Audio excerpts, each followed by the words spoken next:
Hi and welcome back to my channel. I'm Kim, and in today's video we are going to learn about 3 common Finnish word types. This video is split into 6 parts. First we will look at the word types us and os, then we'll cover the word types os and os, and then finally we'll take a closer look at the word type s. In chapter 4 then we will learn about an important exception, followed by chapter 5 where we will apply all these word types in example sentences. And then in our last chapter we will as always practice what we've learned today by solving some exercises together. So let's get started. Our first one is word type us and us. So one question that often comes up is why the genitive forms of words ending in us or us are so different. Let's take a look at some examples. The genitive case of vastaus, which means answer, is vastauksen. However, the genitive case of rakkaus, which means love, is rakkauden. So the question here is, when do we use the kse stem in a genitive case and when do we use the de stem instead? This is what we are going to answer among other things in this video. But first, important to know is that words ending in us or us can be divided into 2 groups. Group number 1 includes words such as vastaus, kysymys, opetus and rakennos. All these nouns are derived from verbs. So vastaus, which means answer, is derived from the verb vastata, which means to answer. Kysymys, which means question, is derived from the verb kysyä, which means to ask.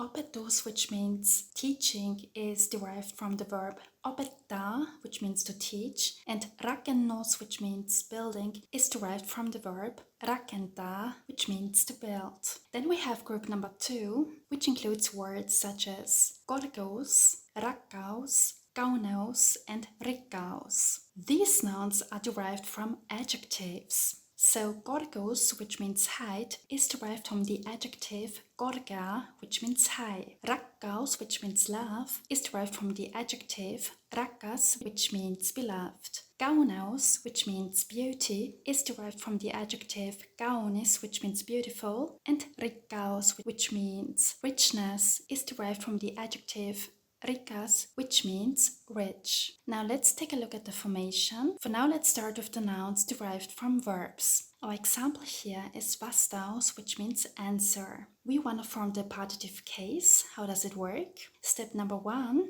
add ta or te to the nominative case. Here for this word, we need ta because of the vowel harmony. So in other words, that means we have vastaus plus ta and we get vastausta, which is the partitive case of vastaus. Note that in all other cases except for the partitive, we use the stem. Now the question is, how do we find the stem? Step number 1, remove the ending s, so vastaus becomes vastau. Then step number 2, add kse. So vastau plus kse is vastaukse. Vastaukse is our stem. Now it's the right time for the ilative case.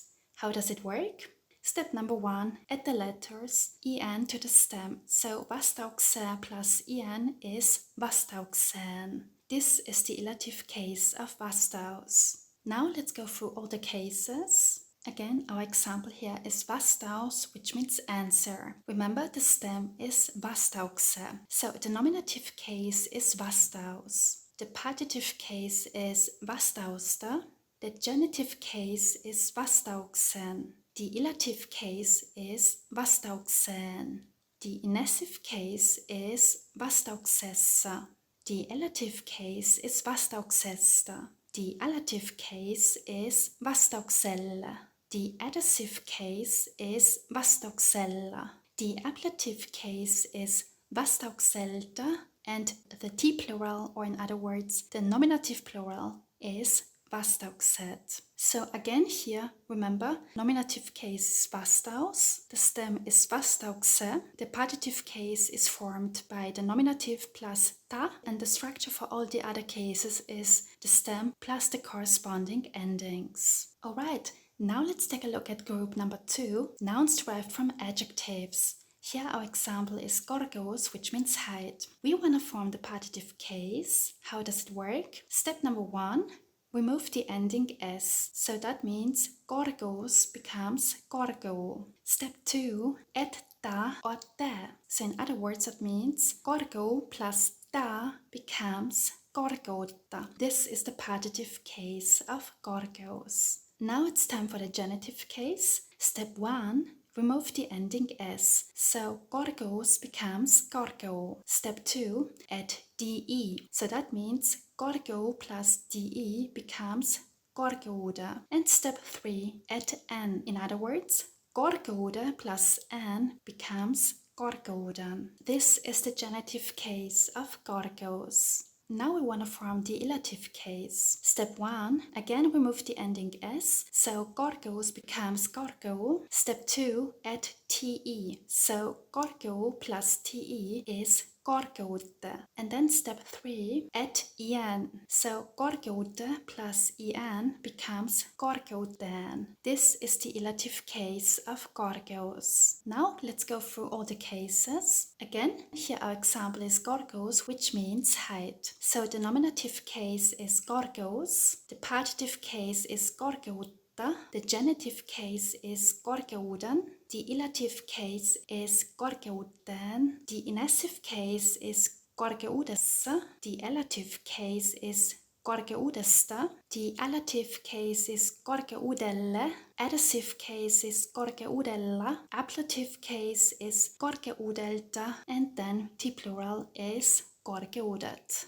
So to sum it up, the nominative case is korgos, the partitive case we get by removing s and adding ta or te. Here we need the double T. The genitive case we also get by removing s plus adding de plus n. The ilative case we get by removing s plus adding te plus en. And for all the other cases we have to remove s, then we have to add de, and then we also add the corresponding ending. Now the second word type is os or os. These words are often derived from verbs. Let's take a look at the words that end in os. We have Laitos, which means institution, ostos, which means purchase, and vestos, which means sculpture. Now the words ending in os are datos, which means decision, gennos, which means translation, and notos, which means showing, which is also a noun. Now let's take a look at the formation. Our example is Laitos, and we want to form the partitive case. How does it work? Step 1, add ta or te to the nominative case. So in other words, that means Laitos plus ta is Laitosta, Laitosta. This is the partitive case of Laitos. Also here note that in all other cases except for the partitive, we have to use the stem. How do we get the stem? Step 1, remove the ending s, so Laitos becomes Laito. Then in step number 2, we have to add xe. So Laito plus xe becomes Laitoxe. This is the stem of Laitos. Now it's time for the ilative case. Here we only have one step. Add the letters en to the stem. In other words, Laitoxe plus en is Laitoxen. Laitoxen. This is the ilative case of Laitos. Now it's time for all the cases. Our example here is Laitos, which means institution, and the stem is Laitoxe. The nominative case is Laitos. The partitive case is Laitosta. The genitive case is Laitoxen. The ilative case is Laitoxen. The inessive case is Laitoxessa, the elative case is Laitoxesta. The allative case is Laitoxella, the adhesive case is Laitoxella. The ablative case is Laitoxelta, and the nominative plural is Laitoxet. So to sum it up, the nominative case here is Laitos, the stem is Laitoxe, the structure of the partitive case is nominative plus ta, and in order to form all the other cases, we take the stem and add the corresponding endings. Alright, now let's take a look at the third word type, which is s. Words ending in s are, for example, ilves, which means lynx, vihannes, which means vegetable, and neljannes, which means quarter. Let's take a look at the formation. Our example here is ilves. Now we want to form the partitive case. Step 1, add ta or te to the nominative case. Here we need te because of the vowel harmony. So that means ilves plus te is Ilveste. Ilveste is the partitive case of Ilves. Also here note that in all other cases except for the partitive, we again have to use the stem. How do we get the stem? Step 1, remove the ending s. So Ilves becomes Ilva. Step 2, add Kse. So that means Ilva plus Kse is Ilvekse. Ilvekse is the stem of Ilves. Now again it's time for the ilative case. How do we get it? Add the letters en to the stem. So Ilvekse plus en is Ilveksen. This is the ilative case of Ilves. Now let's go through all the cases again. Remember the stem is Ilvekse, so the nominative case is Ilves. The partitive case is Ilveste, the genitive case is Ilveksen, the ilative case is Ilveksen. The inessive case is Ilveksesse, the elative case is Ilvekseste.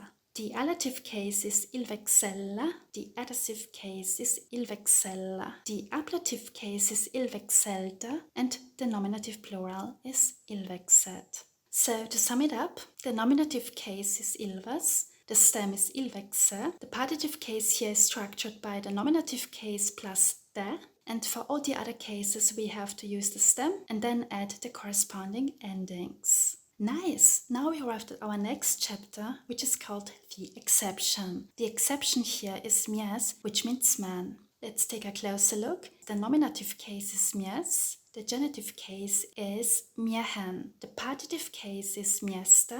And the ilative case is miehen. To better remember these exceptions, let's take a look at some examples. Again, mies is the nominative case.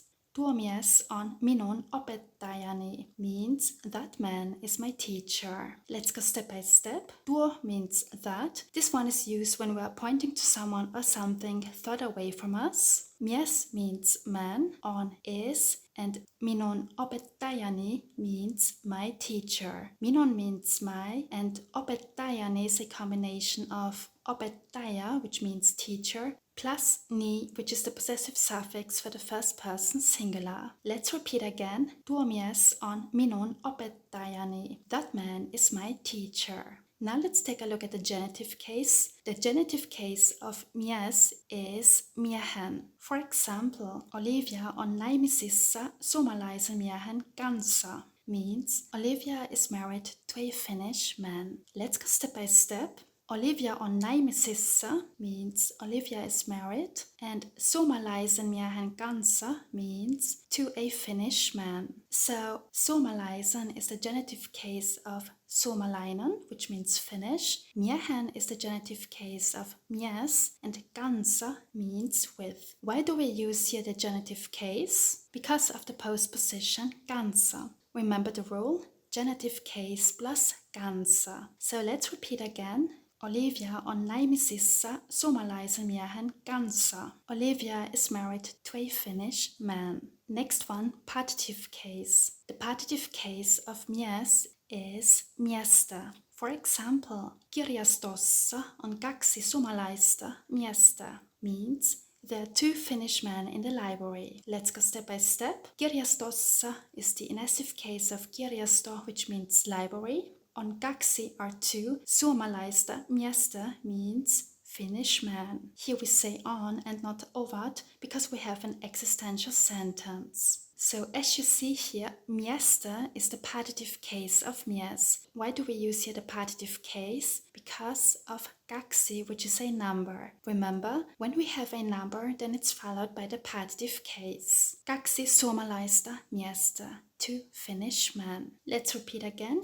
Kirjastossa on 2 suomalaista miestä. There are 2 Finnish men in the library.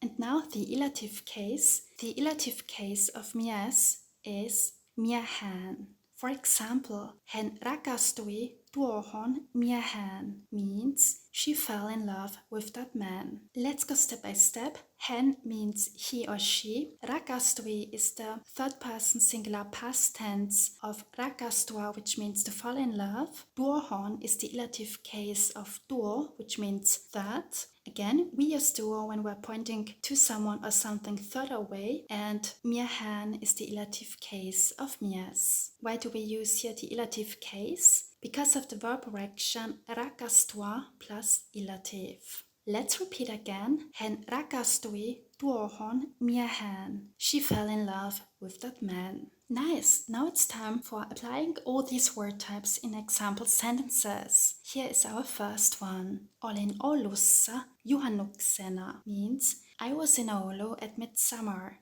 Let's go step by step. Olin is the first person singular past tense of olla, which means to be. So olin means I was.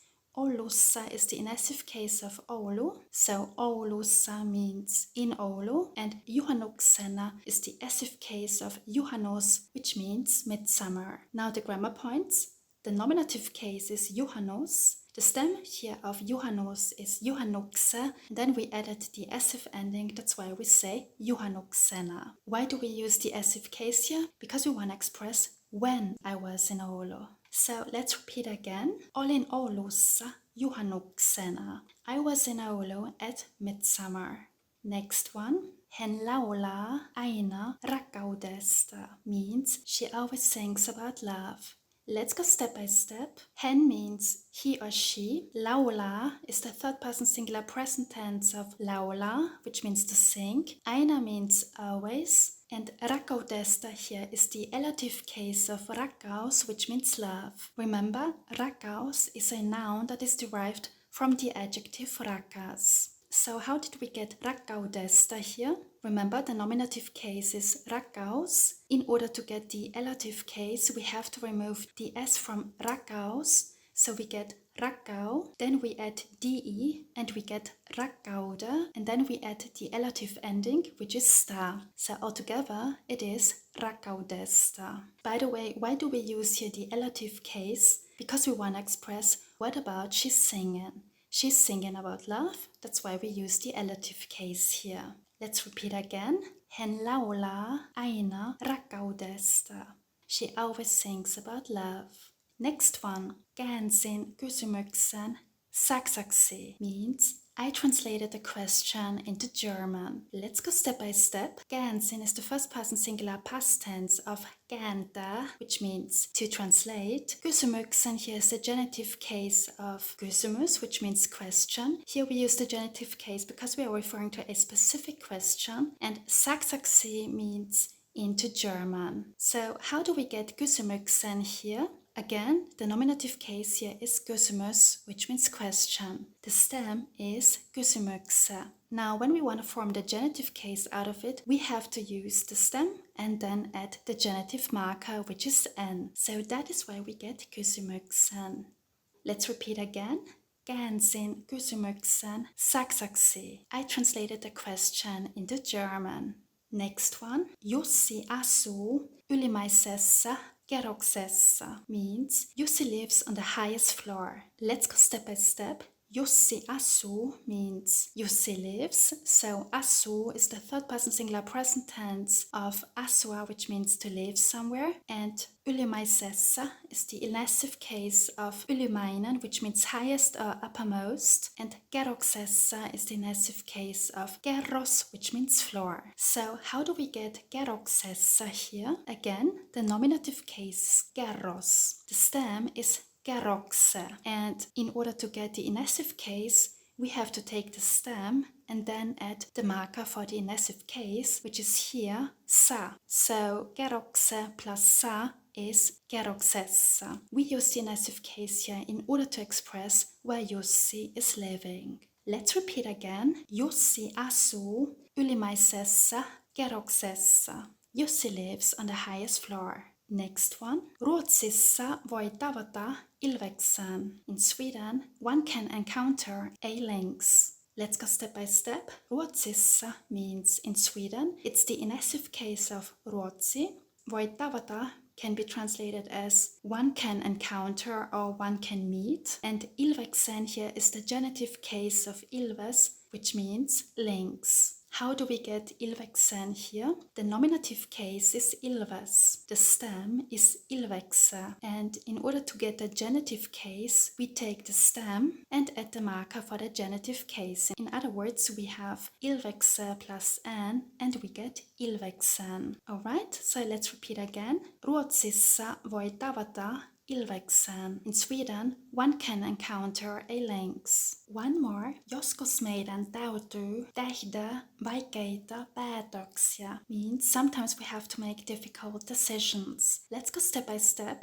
Joskus means sometimes. Meidän täytyy tehdä means we have to make. So here we have the necessity sentence structure, which is a combination of the person in the genitive case plus täytyy plus an infinitive verb. And then we have vaikeita päätöksiä, which means difficult decisions. The basic forms of vaikeita päätöksiä are vaikea, which means difficult, and päätös, which means decision. Joskus meidän täytyy tehdä vaikeita päätöksiä. Sometimes we have to make difficult decisions. Alright, now we arrived at our last chapter for today, the exercises. Here's our first one. Can you form the partitive case of vastaus? That's right, the answer is vastausta.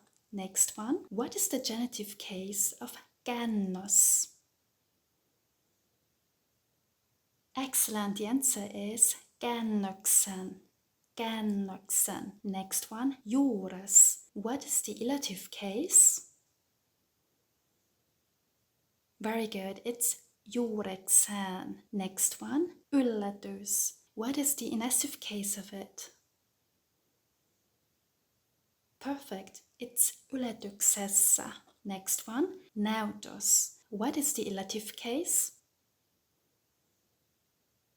Very good, it's näytökseen. Next one, kauneus. What is the genitive case of it? Excellent, it's kauneuden. Kauneuden. Next one, opetus. What is the genitive case of it? That's right, it's opetuksen. Next one, veistos, meaning sculpture. What is the adhesive case of it? That's right, it's veistoksella.